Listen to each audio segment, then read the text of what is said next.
Allen Lund Company has new offices in Ogden, Utah and Indianapolis, Indiana. Check allenlund.com to reach them.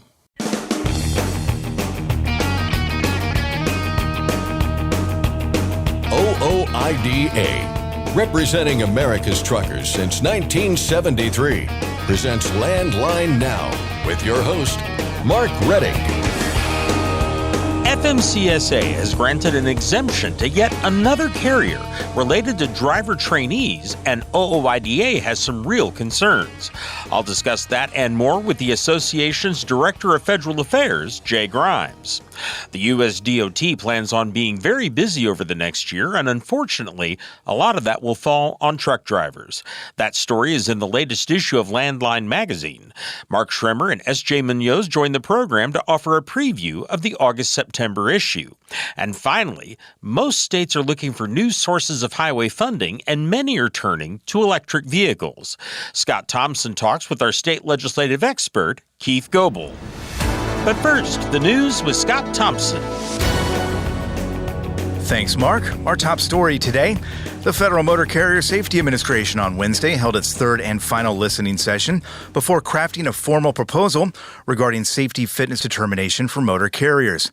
The agency is trying to figure out whether the process needs to be revised.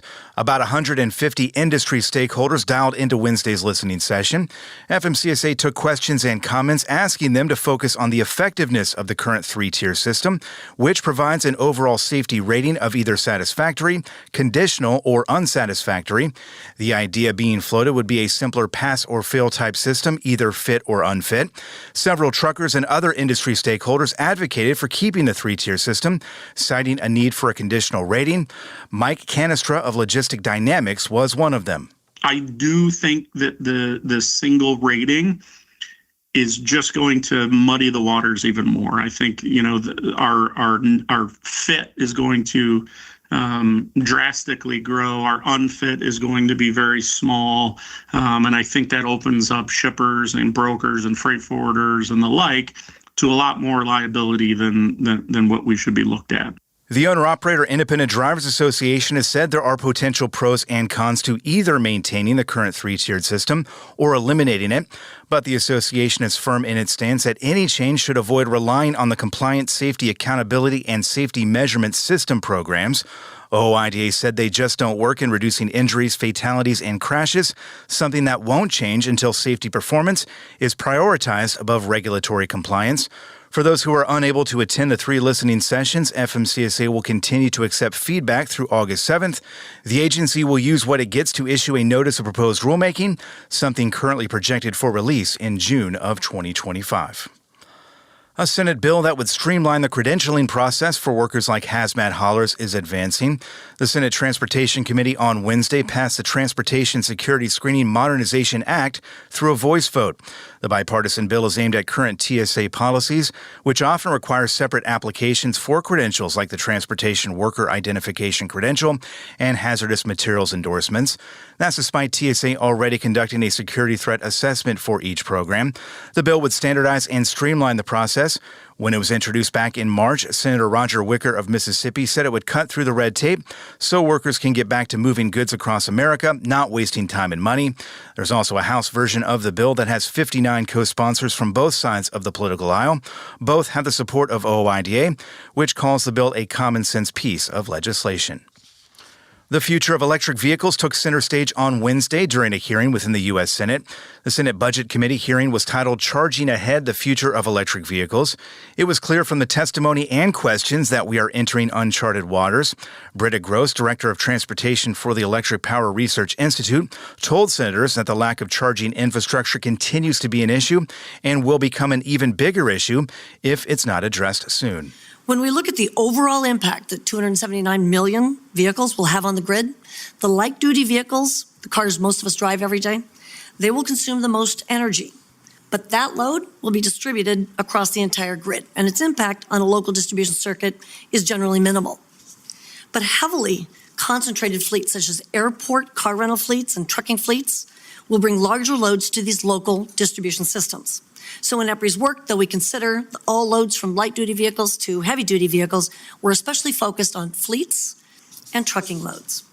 A challenge that's unique to transportation is the timing mismatch between vehicle procurement and the time it takes to make grid upgrades. A fleet operator can order a dozen heavy-duty electric semis to be delivered in about 4 to 6 months today. Yet the time it takes to bring additional power to that site for charging can take anywhere from 18 months on average to multiple years if more significant grid upgrades are required. That's a common complaint from trucking companies that try to go electric right now, that the grid just can't hold up. The transition to electric, Gross later said in the hearing, would benefit from more pilot programs. The most important thing that we can do in the sector for heavy duty, medium duty sector is to get pilot programs out there. It is amazing what fleet operators learn by just purchasing and putting into their fleet the first 1-2 trucks, understanding what the relationship has to be with the utility, understanding what charging is, how it works, what it means to discuss rates and off-peak times and on-peak times, and what the economic opportunities are to actually work with the utility on those rates. So the fleet, this idea that we need to continue pilot programs is really alive. It's not the ones that have already started it, but every fleet in the country should start to understand what it would mean to actually have that experience behind you. Once you have that experience, you make better decisions about right-sizing charging and right-sizing the grid requirements for it. Earlier this year, the EPA announced a final rule requiring that 25% of new sleeper cab tractors be zero direct emission vehicles by the year 2032. A number of senators throughout Wednesday's hearing, many from the GOP side of the aisle, pointed out that the EPA's guidelines are out of step with reality. August has arrived, and soon so will Brake Safety Week. The Commercial Vehicle Safety Alliance will kick off the week-long enforcement blitz on August 25th. As with any other year, inspectors across North America will be out in force, conducting brake inspections on large trucks and buses, and they'll also have a special focus. This year, it's going to be brake linings and brake pads. Brake Safety Week is announced ahead of time to give truck owners and drivers time to prepare. Brake Safety Day, which took place in June, is a pop quiz of sorts. CVSA does not announce the blitz ahead of time, and this year, inspectors placed nearly 12% of the trucks they inspected out of service for critical violations. A Tesla Model S car was in full self-driving mode when it hit and killed a 28-year-old motorcyclist in the Seattle area in April. That's according to police, who have arrested the 56-year-old driver on suspicion of vehicular homicide. Seattle police say the man admitted he was looking at his cell phone while using the Tesla's driver assistance feature. Tesla itself has said that the full self-driving feature requires active driver supervision and does not make vehicles autonomous. The Pennsylvania Turnpike will begin offering open road tolling in January. While that means fewer stops, it also means a toll hike for most commercial vehicles. The Pennsylvania Turnpike Commission says vehicles will be charged by axle and height instead of the previous weight-based formula. About 70% of commercial vehicles will see an increase of $5 or less to the base per mile rate, while about half of passenger cars will pay a lower rate than they do right now. The Pennsylvania Turnpike said commercial customers who travel the turnpike empty will be the most widely impacted. Several states currently utilize an open road tolling system, including Ohio, which put its policy into effect in April. And finally, Tennessee is moving forward with plans for optional toll lanes on a busy stretch of Interstate 24. They're called choice lanes. The proposed Tennessee DOT plan would add them between Nashville and Murfreesboro, giving drivers the option to pay to avoid congestion. If it works there, other areas of the state where congestion is a problem could be next. Officials are in the information gathering stage right now.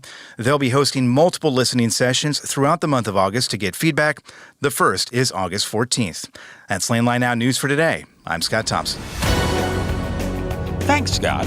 Registration is now open for OOIDA's Truck to Success seminar starting October 22nd in Blue Springs, Missouri. We'll have a link to more information at OOIDA.com. Next, I'll discuss yet another driver trainee exemption for a motor carrier with OOIDA Director of Federal Affairs Jay Grimes, and Mark Schremer and S.J. Munoz of Landline Magazine offer a preview of the August-September issue. I'm Mark Rettig, and this is Landline Now. Thanks for listening. Be sure to like and subscribe. If you want more content, go to landline.media to get updated news, information, and archived editions of our show. Once again, that's landline.media. Every year, 28 million people are trafficked globally. The Your Roads, Their Freedom campaign seeks to raise awareness in the transport industry. Truck and bus drivers, be vigilant on the roads. If you see something suspicious, text 233-733 or be free. Truckdown.com. Whenever you have a breakdown, you need truckdown.com.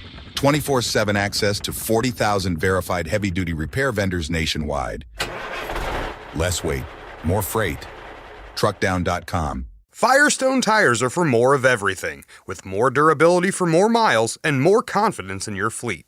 Firestone's tested tires help fleets save with value where it matters most. Learn more at bridgestonenationalfleet.com/4moremiles. It's tested and proven. Burn 2.1% less fuel when you balance all wheel ends with Centromatic. Call 800-523-8473 to get the OOIDA discount.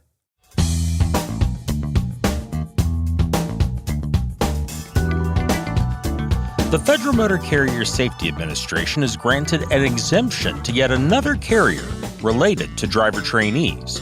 Welcome back to Landline Now. This is Regulatory Roundup, and I'm Mark Rettig. I'm joined, as always, by OOIDA Director of Federal Affairs, Jay Grimes. Jay, how are you doing? Doing well, Mark. Good to be with you. Good to have you here. So let's start with who we're talking about here. Which carrier is it that applied for and, I guess, received this exemption? Yeah, this was a group, Covenant Transport and Land Air Transport combined, working jointly as Covenant Logistics. Asked for an exemption that has become all too familiar, an exemption from the requirement that a CDL holder must be in the passenger seat while a commercial learner's permit holder is behind the wheel. FMCSA mentioned in their granting of this that they've put it out for a few companies, and do want to remind everyone that FMCSA also has a pending notice of proposed rulemaking on a few different CDL flexibility provisions, including waiving this front seat requirement across the board, which we have a number of safety concerns about. As far as the actual carriers that asked for this, obviously they had their own reasons. What did they state that their reasons were for asking for this? Yeah, it's usually a combination to address the driver shortage, keep up efficiency, but really we just think it's kind of a way to encourage team driving advantages and being able to have that second driver being able to in the sleeper cab rather than being in that front seat where they should be, providing guidance and training for the new permitted driver who is behind the wheel. So generally, it's the larger carriers that have been applying and granting for this exemption. I think this latest one is they expected to apply to 4,000 drivers each year for Covenant Logistics. Now, this is far from the first carrier to ask for an exemption of this type. As you mentioned at the top, It's been granted before. What other carriers have asked for and been granted similar exemptions? Yeah, Werner, CR England, New Prime, Stevens Transport, Wilson Logistics, and even in this most recent request, the American Trucking Associations wrote comment in support of Covenant's request. ATA has also been the driving force behind that CDL flexibility notice of proposed rulemaking that is currently under review at FMCSA. So again, we see this false narrative of a driver shortage being used to exempt carriers from well-intended safety regulations. And this front seat provision dates back to 2011, where FMCSA, really wanted this to be a provision intended to improve safety. At the time, there were no entry-level driver training requirements. We do have those in place now, but certainly they fall, I think, well short of providing the comprehensive driver training needed for new drivers who are getting on the roads. And we mentioned that in our comments that a driver entering the industry is going to come up upon so many unforeseen scenarios and conditions that they never had training for. And if you have an experienced driver in the front seat to be there and assist with that, that's going to be another layer of safety. Of course, now under these exemptions and, in all likelihood, that experienced driver is going to be elsewhere in the cab in all likelihood. You mentioned earlier that OOIDA has a number of concerns with this, which may be your biggest understatement this week so far. I'm wondering if you can go over some of those concerns. Yeah, first and foremost is that extra level of safety for commercial learners permits drivers who are behind the wheel.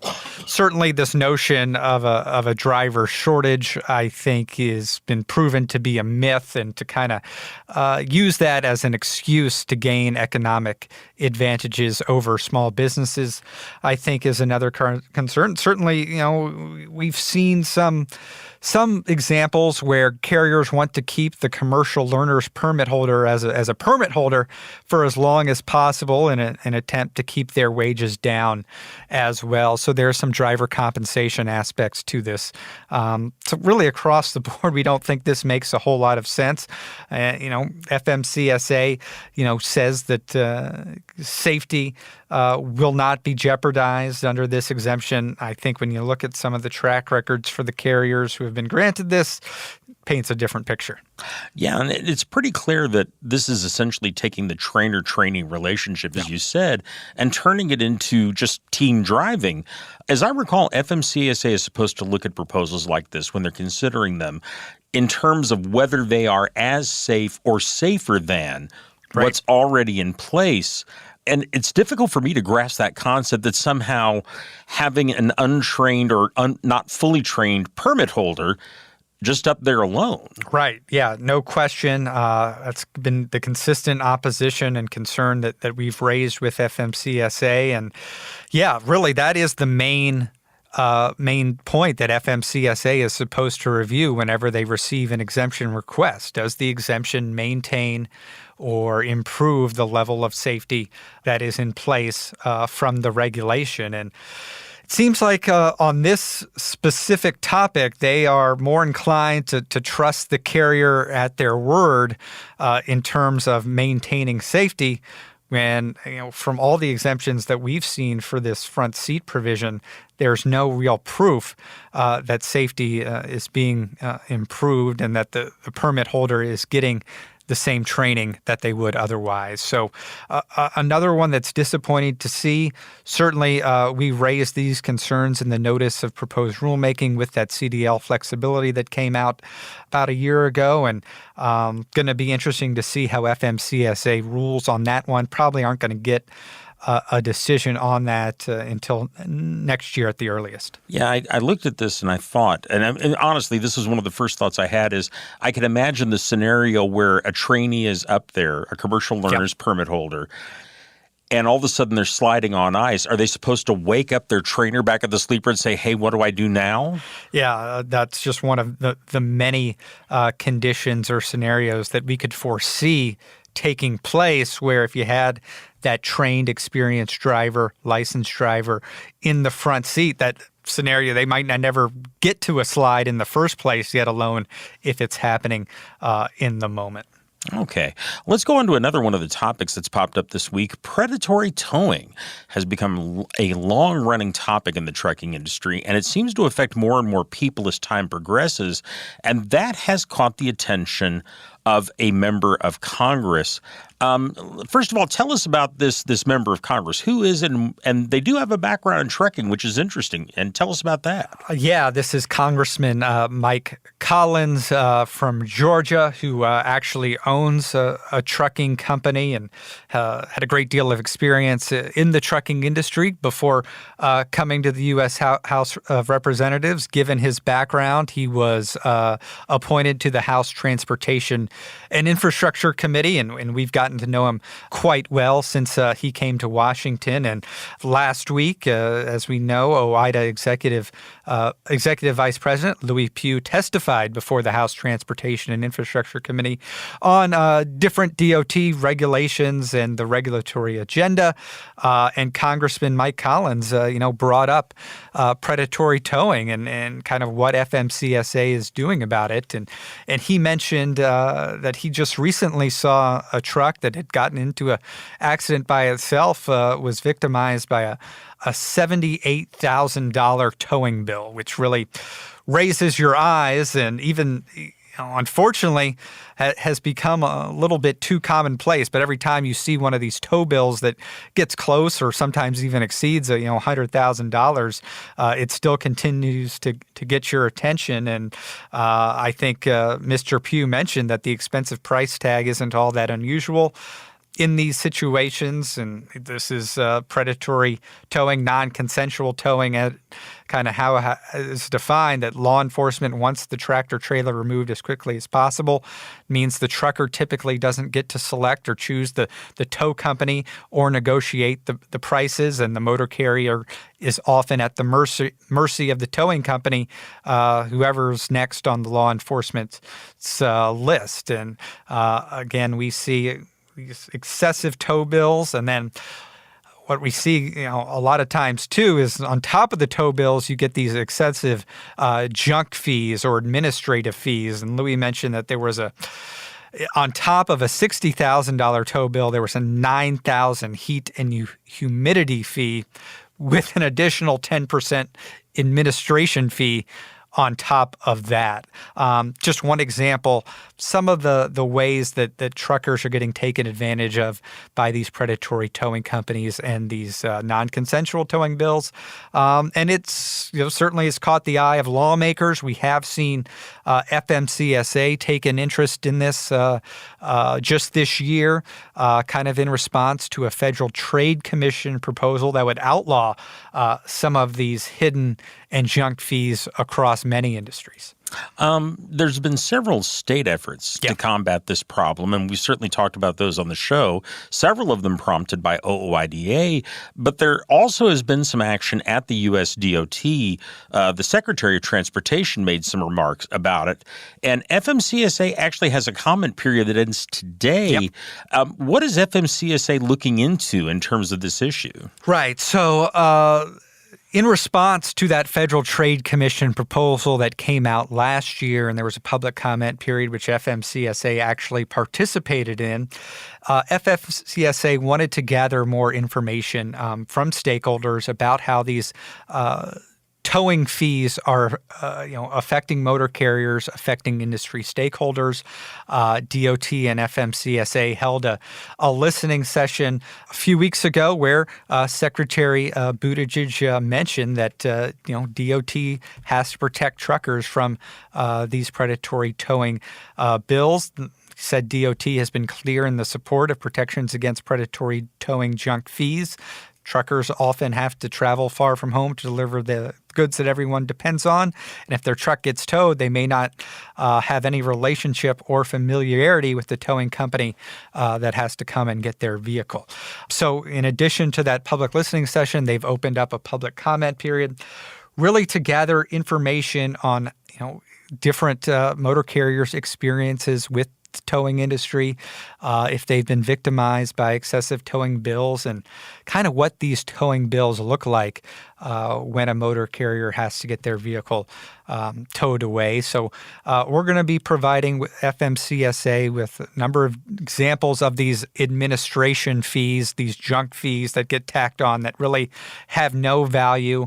Some examples of these towing bills that run excess $50,000, $90,000 for motor carriers, and some of the difficulties that motor carriers have in get their vehicle back. And as you mentioned, each state is a little bit different with how they handle commercial towing. Some do it a little better than others. There's some different rules across the board. So really want to educate FMCSA on how this predatory towing is affecting trucking across the board. Just seconds left here, Jay, but with all of this action on the federal level, is it reasonable to expect that we're headed towards some kind of federal solution to this? Knock on wood, and maybe not an overarching federal solution, but maybe a little more federal oversight at a minimum. Excellent. Jay, thank you very much. Thank you. I've been talking with OOIDA's Jay Grimes. We'll be back in a moment. I'm Mark Rettig, and this is Landline Now. Today's rising costs affect everyone. Replace your harmonic damper with a genuine VibraTech TVD viscous damper to prevent costly repairs and downtime. Keep your money in your pocket and your truck on the road with VibraTech TVD. Recommended replacement at 500,000 miles or 15,000 hours. Ready to make more money? Use a better load board. For a limited time, get 50% off TruckStop Load Board Pro. Just go to truckstop.com/go and enter promo code READY2024 when you purchase Load Board Pro. Are you tired of the IRS following you around like a dark cloud? Call 888-557-4020 and get your life back. Landline Now, welcome back. It's the first of the month, and that means another issue of Landline magazine will be making its way to truckers' mailboxes across the nation. We'd like to give you a sneak peek inside the issue before it comes to your door, and here to do that are Landline magazine senior editor Mark Schrimmer and magazine staff writer S.J. Munoz. Guys, thanks for joining me. Yeah, thanks for having us. Good to be here, Mark. Let's start with some of the technical stuff here, but it's really important. And this is something we've talked about on the show before, but the magazine's going to go into some real depth here. And I kind of looked at what you've got coming in the magazine. That is the government's regulatory agenda, which sounds oh so boring. But if you look at what it's doing, it's not, is it? No, it's really not. And the Department of Transportation and other departments, they put out these, I think, about twice a year, and it really gives kind of a roadmap for what's coming on the regulatory scene. And as truckers are well aware, there's never a shortage of, rulemakings and regulations that are being cooked up either by lawmakers or by regulatory agencies. And this really kind of allows you to take a look and say, okay, what are they planning for the rest of this year? What are they planning for next year? And how will this affect me as a driver? How will this affect me, as a motor carrier for the foreseeable future, well into 2030 and beyond that? But yeah, it's very important, and we break down probably about 8 or 9 of kind of the top ones to kind of look at and give an idea of when's going to be a chance to comment, when's a chance to influence this rulemaking, and sometimes oppose. Well, and one of the things that I kind of like about it is if you look at this thing over time, and here's a good example is our first issue we're going to talk about, speed limiters, that this thing has been on the regulatory agenda over and over and keeps getting delayed. And maybe that tells us that all the pressure that truckers and others are putting on the government is making FMCSA maybe think twice. I think 100% with this issue. I mean, we already have confirmation from the previous FMCSA administrator, Robin Hutchison, that one of the reasons that the speed limiter rulemaking was delayed previously was because they received 15,000 comments, and they are required to read every single one of those comments before they can move on to the next step. And that was one of the things that held them up. I mean, you have 15,000 comments. You have the majority of those comments coming from individual truck drivers, and most of those largely opposing it. So, this is, again, I know we've mentioned this fact before, but I think it's worth mentioning again, is that, the speed limiter rulemaking is not one that was directed by Congress. FMCSA has chose to do this on their own, and when you have that many truck drivers, the people being affected by it, telling you that this is a bad idea, makes it even more difficult to justify, and it slowed the process. So, and whether this is a regulation you like as a truck driver or a regulation you don't like from each one of these, it just is a great example of why it's important to comment, why it's important to be a part of the process. And, like I said, sometimes it can slow things down, which might be enough to actually end it altogether. Well, and of course, another thing that we learn in looking at this, and it's important to know, is kind of where they're headed on this. And they have kind of telegraphed kind of where they're headed in terms of what they want to do. I mean, in fact, we've got safety advocates that are pushing for this to be as low as 60 miles an hour. Yeah, and that's the thing. So just to kind of back up where we're at a little bit, when they released an advance notice of proposed rulemaking, and through all of that time, even though speed limiters, like you mentioned, has been on agendas for years and years and years, they've never actually unveiled a proposal for a top speed. Those safety advocates, as you say, have wanted it as low as 60 miles an hour, which when you think about speed differentials, it's not, it doesn't take too long to realize, oh man, we have speed limits out there, 80, 85 miles an hour in portions of the highway, and we're really going to make cars and trucks that drastically different. But they've also thrown around 65, 68, 70. We won't know what top speed they're actually going for until this is released. And just to give you an idea of how much this has been delayed, originally previous of these agendas had this coming out in June of 2023, then December of 2023, May of 2024, and now it's May of 2025. And then you also think about, we got an election in between then. We have new leadership at FMCSA. We don't have a permanent administrator there. You got bills in Congress going through that are trying to stop this. So it's going to be really interesting as we move forward to see, where this goes. But as of now, be prepared, because I know every time I talk to a truck driver, they'll tell me that this is something they're against. So, keep your eye on the prize. It's looking good to stop this, but it's certainly not over. So, next time there is a chance to comment, you should do so. Let's talk about some of the other issues that are on this regulatory agenda. And, you mentioned speed limiters as a hot button. Here's another one, broker transparency. Boy, you want to get some blood boiling. And what did we learn from the agenda, first of all? I mean, what does it tell us about where that's headed? Well, I guess the good news is that at least they have stuck on that one too. Like I said, the speed limiter one is kept on being delayed.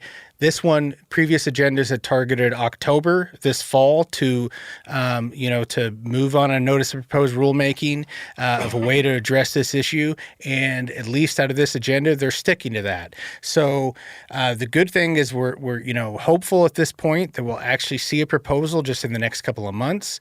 If you look back, this is an issue that drivers and OOIDA have been, advocating for a long time. OOIDA made their petition back in 2020, and it was granted, I believe, last year, and still. Here we are, 4 years later, and nothing has been done yet. We won't know until that proposal comes out exactly what is in it. But basically, from OOIDA's standpoint, is they basically need to enforce regulations that are already on the books, and those will help a lot of the issues regarding broker fraud immediately. And drivers, like I said, have been advocating for that for a long time.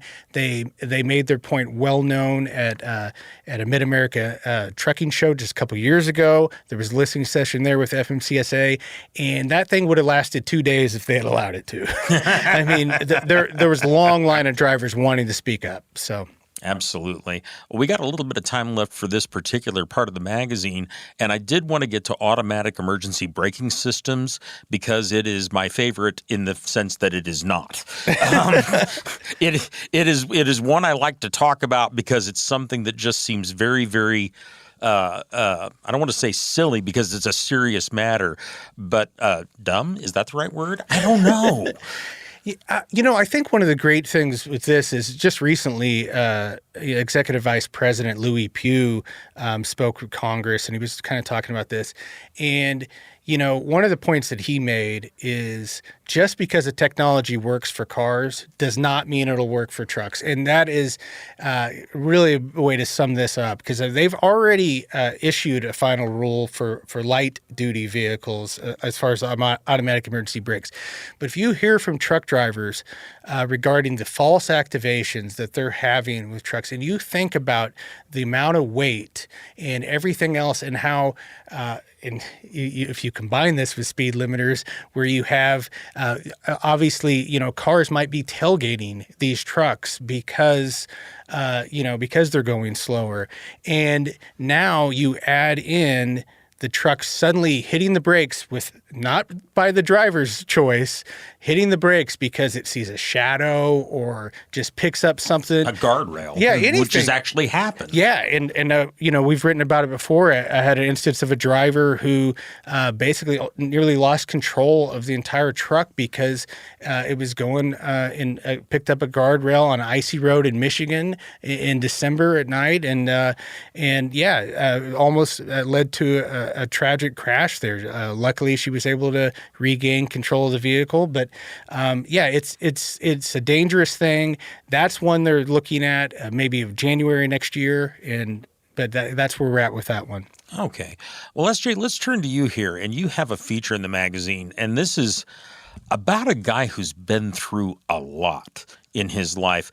Tell us who this guy is and something about what he's been through. Yeah, kind of talking about been through a lot. It seems like maybe a movie here. You got the trials and tribulations. This is an OOIDA life member. Tim Guest is his name, and he's out of the Tennessee is where he's kind of located his home base there. I guess just kind of get to the end. He's 12 years sober to kind of put a wrap on it, but we'll kind of go through the details here. But basically, I mean, you looked from the outside when, this story began, at least when we spoke with him, how he began. It was, a stable job, a management position at a Harley-Davidson, happily married, or so it seemed, kind of just had everything, in a row, and life was good. But that was not the story from inside. So, obviously from the outside, he looked everything together, but that wasn't the case as he told us. Basically, an alcohol addiction was kind of the major downfall here.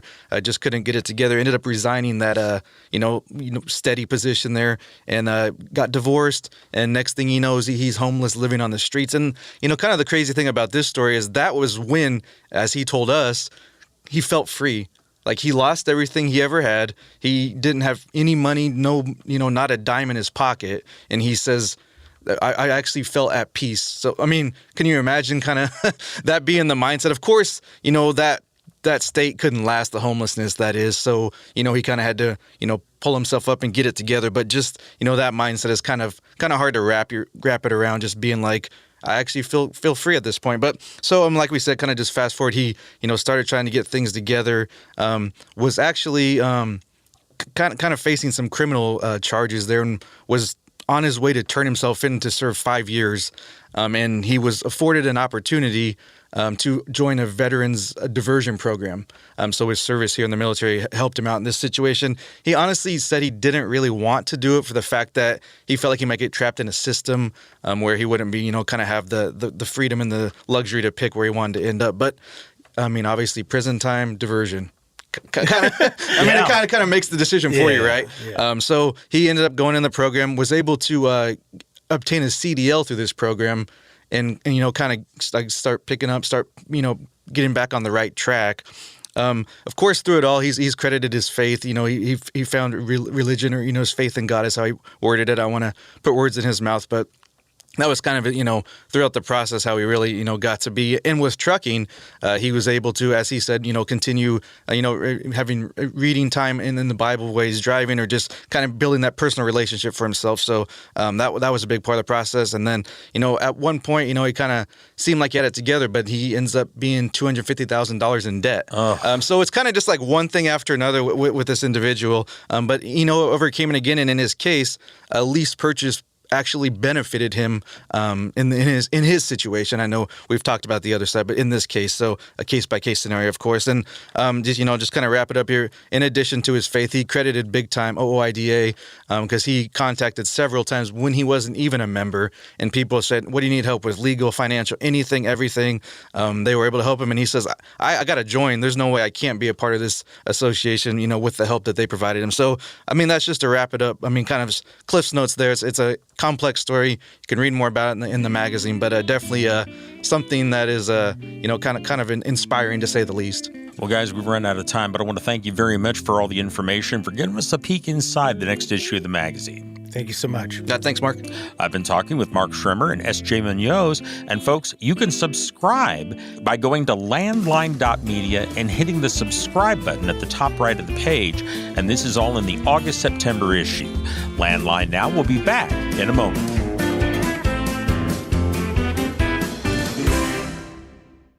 Penske owns and operates some of the best-maintained vehicles on the planet. Our used trucks come with a 5-year maintenance report and pre-sale inspection. So if you're in the market for a top-quality pre-owned truck, look no further. Search our inventory today at PenskeUsedTrucks.com.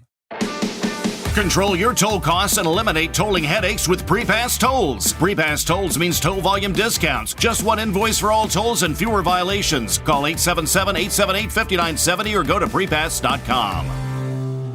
Since you started, what you've loved about trucking is the freedom. Heading out on your favorite route, a good driving song, and thinking about truck insurance. Well, maybe not that last one. That's why we're here. At OOIDA, we have a full range of truck insurance products, expert advice, and great customer service, helping you get the right coverage for your operation. Go to OOIDA.com, because your job is to drive. Our job is to help with everything else. Landline Now, welcome back. Several states tapping electric vehicle owners for transportation funding. A push in Pennsylvania to allow truckers under the age of 21 to drive interstate.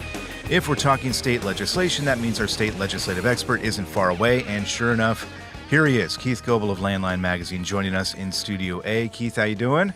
Scott, doing well when it comes to state legislation. I guess it's all about me, right? It is all about you. It's all about yes, me. Yeah, that's what everybody talks about. They always say your name everywhere I go. So here we go. We've talked before about the challenges facing states with the advent of electric and hybrid vehicles. Less revenue obviously means less fuel taxes coming in, less revenue for roads and bridges, things like that. So states, we've seen them pushing to squeeze more out of those EV and hybrid vehicles, which brings us now to a few states making moves right now. And the latest ones seem to all be in the Northeast region. Yeah, electric vehicles. Have you heard about these things? No. Once or twice, yes. Yeah, of course. Around the country, again, we talk about it from time to time. Going back several years, states trying to provide incentives for folks to buy electric vehicles, hybrid vehicles. And, they've grown in popularity, as we're aware, to the point where states have started to transition from providing incentives to trying to make sure that they're getting road revenue for roads we've talked about issues with fuel tax, dwindling dollars there. Do you increase fuel tax rates? How high do you increase them? Do you start looking at other methods of collecting revenue for roads? And one that makes sense is getting new revenue from owners of electric and hybrid vehicles. So yeah, you've got, to date, there's at least 34 states that have some sort of a registration fee that's attached for plug-in electric vehicles. Most of those 34 states also have fees for plug-in hybrid vehicles. The amounts differ, a vast difference.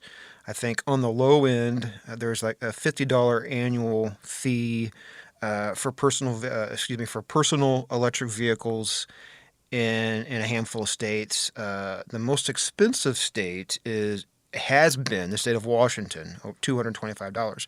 But we've seen this year a couple of states that have said essentially to the state of Washington, hold our beer. we are what we can do. We are going to exceed that amount. So this is kind of where we're at. As states continue to adopt these fees. And Pennsylvania is one of those states, I believe, telling Washington State to hold their beer. Not immediately, right? But in a couple of years, that fee is going to exceed that $225 that we saw or are seeing now in Washington State, right? Yeah. Pennsylvania, most recent state to act, having additional fees on both owners of electric vehicles and hybrid vehicles.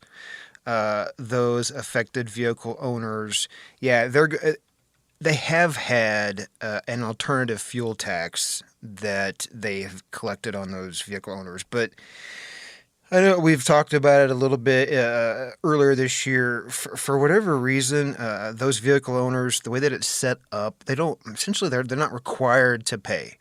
So when you're not required to pay, there's inconsistency in getting paid. Yeah. Right? Yeah. So they've essentially decided to eliminate that structure and instead adopt this additional fee on, again, electric vehicles and hybrid vehicles. So starting January 1st in Pennsylvania, electric vehicle owners there, they'll be paying a flat $200 fee for 2025. In 2026, that amount will go up to $250, so more than what the state of Washington is collecting. So they will surpass the state of Washington. And then each year after 2026 in Pennsylvania, they're going to tie those fees for electric vehicle owners to the Consumer Price Index, so they'll be able to increase it regularly.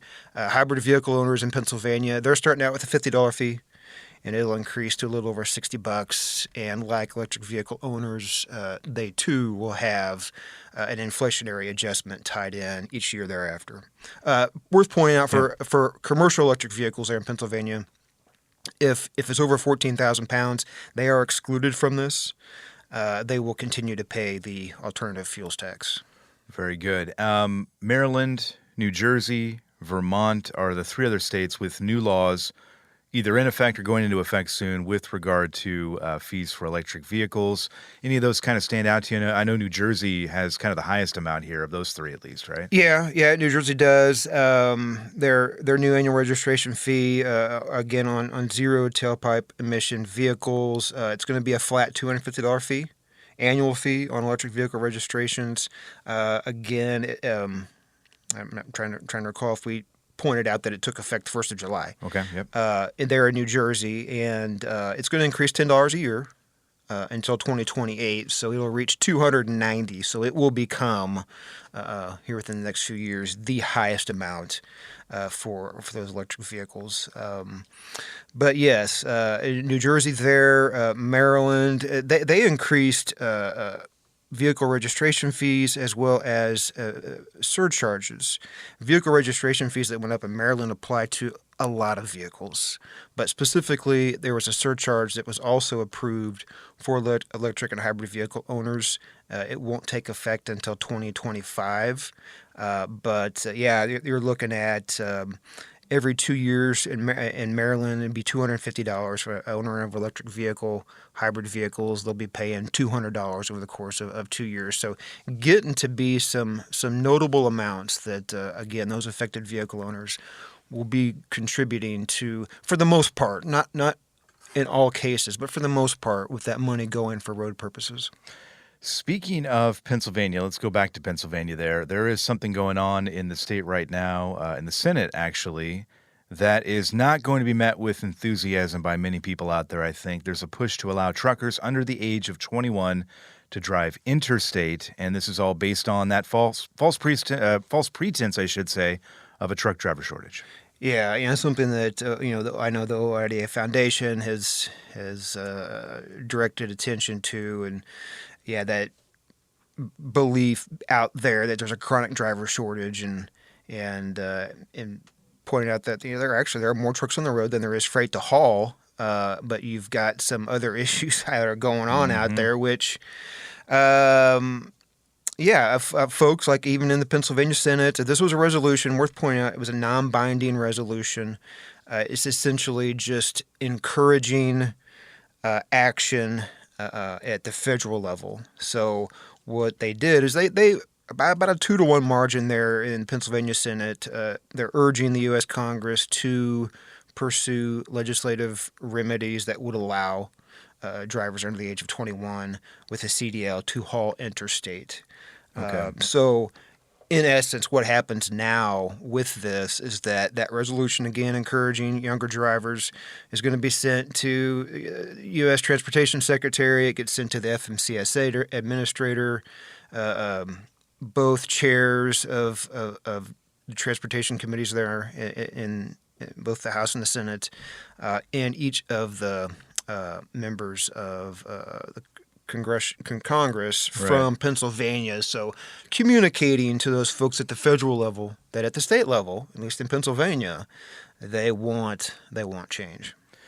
Yeah, what's interesting with these things, we saw it in Georgia where they had a committee that was formed to look at the quote-unquote driver shortage, and they came up with a host of other problems that they saw in the industry and basically said, hey, we need to address these things if we're going to make it an attractive occupation for people. So My point is, we see these things start one way, and then good things do come out of them sometimes. So we'll see how it goes in Pennsylvania. And worth pointing out, in Georgia, they, as you said, more broad in trying to address the issue, and they did it with actual legislation that is binding. Yeah.